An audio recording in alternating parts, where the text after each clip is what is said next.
रात के करीब 1-1:30 बज रहे होंगे। मैं सोने की तैयारी कर ही रहा था कि मैसेंजर के मैसेज टोन ने मेरा ध्यान मोबाइल की ओर लगा दिया। मैसेंजर खोला तो किसी अजय नामक व्यक्ति का मैसेज पाया। नमस्ते सर, कैसे हो आप? सर ने भी नमस्ते के रूप में प्रतिक्रिया दी। मैंने कहा कि सर, आपने पहचाना मुझे?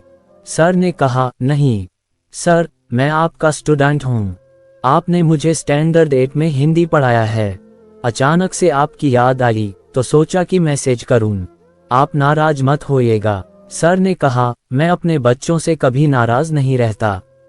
लेकिन क्या ये ठीक समय है बात करने का? सुबह में भी बात कर सकते थे। वैसे तुम इतनी रात ऑनलाइन हो, पढ़ाई लिखाई नहीं हो रही? मैंने जवाब दिया, सर मैं अभी ड्यूटी में हूँ।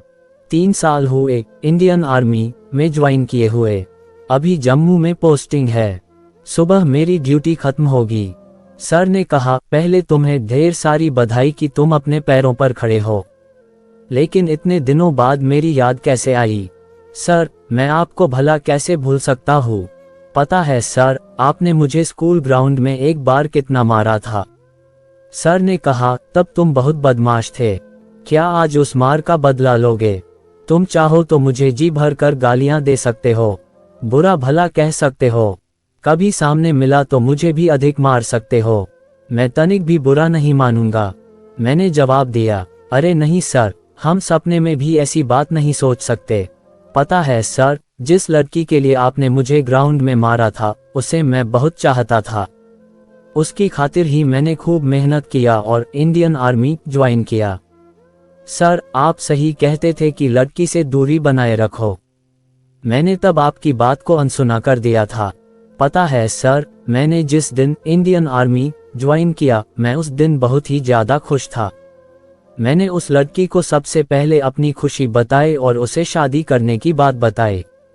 सर, उस लड़की ने मेरी उस दिन के बाद आज तक बात नहीं हो पाई।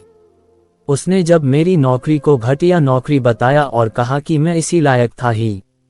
सर, मुझे बहुत बुरा लगा। ये नौकरी मेरा सपना था। इसके लिए मैंने खूब मेहनत की है। मुझे गर्व है कि मैं इंडियन आर्मी में हूँ।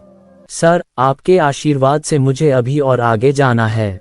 सर ने कहा, तुमने बहुत ही अच्छा किया। मुझे तुम पर गर्व है मेरे बेटे। मैंने कहा, सर, यहाँ बहुत ठंड पड़ रही है।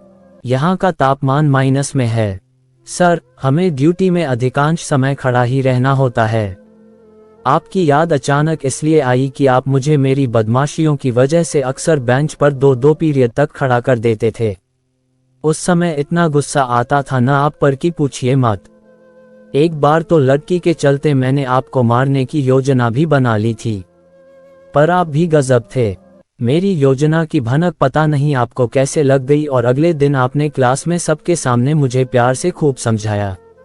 सर, मैंने लिखा, सब याद है, कुछ भी नहीं भूला। सर, आपके द्वारा बेंच पर खड़ा कराने की सजा की वजह से ही मैं आज यहाँ खड़ा हूँ। सर, ड्यूटी आवर में हमें घंटों खड़ा रहने में भी कोई दिक्कत नहीं होती।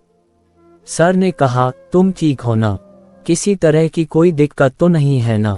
वहाँ तो बहुत ठंड पड़ती होगी। ठंड से खुद को बचाते हुए ईमानदारी से अपनी ड्यूटी निभाना।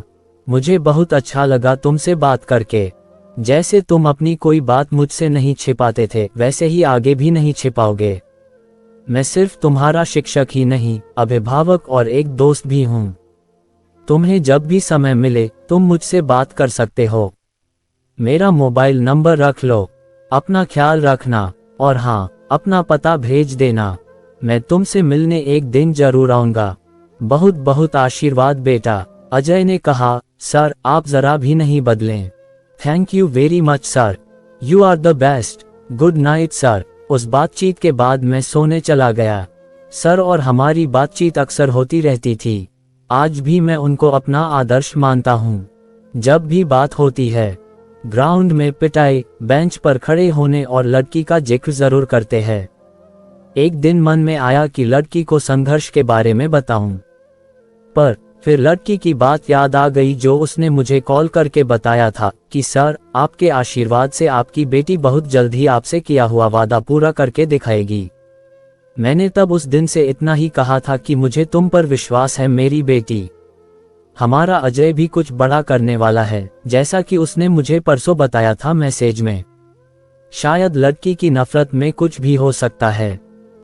दोस्तों, आपको हमारी ये कहानी पसंद आई हो तो वीडियो को लाइक करें और हमारी ये कहानी कैसी लगी ये कमेंट करके जरूर बताएं और हमारे चैनल को सब्सक्राइब जरूर करें। धन्यवाद।